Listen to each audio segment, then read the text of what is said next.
Hi there, now that we have done MySQL Server database viewing and documentation, it's time to jump to SQLite. We select SQLite, and then select the database file to process. We click on Save, the database will be opened and read.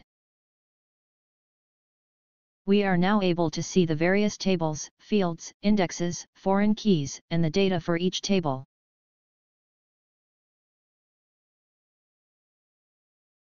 From the look of things, this database contains records for a music store.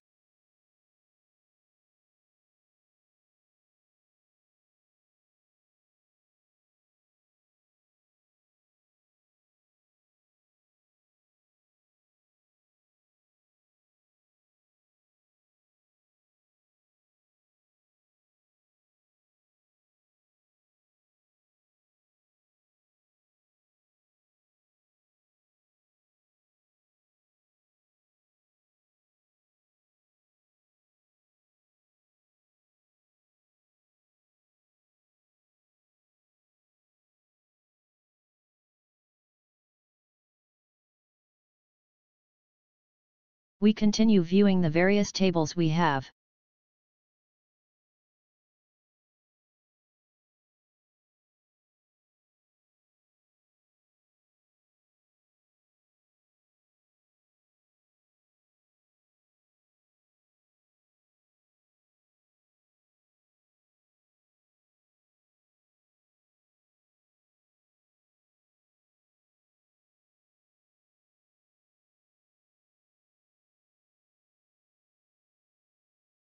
We have not done any customization here for the data or user interface or columns to show on the data table.